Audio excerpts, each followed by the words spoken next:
కానీ ఆ రిటర్న్ అయినప్పుడు ఈవినింగ్ ఆ సన్సెట్ని చూసినప్పుడు చాలా రిలాక్స్ అనిపించింది.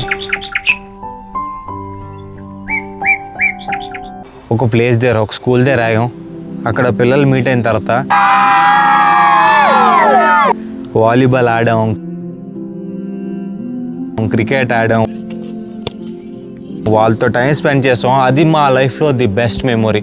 మీ స్కూలు మీ లైఫ్ అసలు మేడం రా ఇల్లు అందరి దగ్గరేనా కదా? 15 కిలోమీటర్స్ ఉంటుంది. 15 కిలోమీటర్స్ ఉంటుందా? మీ ఫేవరెట్ సార్ ఎవరు మీ అందరికీ? హిందీయా అందరికినా? సారేనా మేడం? సరే సార్. సార్ పేరేంటి? కొండబాబా. అమ్మ నాన్న గుర్తొస్తారా? వస్తారా? రారా రారా నిజంగా రారా? జాబా? ఏ జాబ్? పోలీసేనా? నీకు కూడా పోలీసేనా? నీకు డాక్టరా? నీకు పోలీస్? ఏ నీకు అసలు నీకేమనిపిస్తుంది? సాఫ్ట్వేర్ ఇంజనీరా? మిలిటరీయా? నీకు లాయరా? సూపర్ రా. అందరూ ఒక రూమ్లో పడుకుంటారా?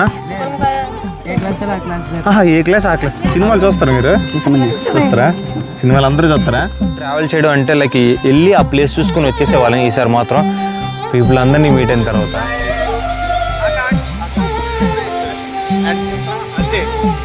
నెక్స్ట్ లెవెల్ వైబ్ వచ్చింది మాకు. అలా ఈ జర్నీ ఆ డే కంప్లీట్ అవగానే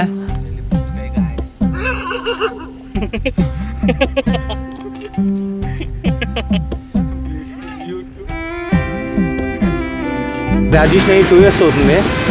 లిటరల్లీ 2 yearsలో నేను ఒక్కరోజు కూడా నాకు జాబ్ లేదని బాధపడలేదు. మా పేరెంట్స్ కూడా నాకు చాలా సపోర్ట్ చేశారు ట్రావెలింగ్లో కానీ, వ్లాగ్స్ చేయడంలో కానీ, ఇన్స్టాగ్రామ్ రీల్స్ చేయడంలో కానీ. ఇప్పుడు ఈ వీడియో ఎందుకు చెప్తానంటే చూడండి, ఈరోజు థర్స్డే అనుకుంటా. యూజువల్గా అదే నాకు జాబ్ అంటే ఎక్కడో కూర్చొని జాబ్ చేసుకునేవాడిని. ఇంత బ్యూటిఫుల్ లొకేషన్కి వచ్చేవాడిని కాదేమో.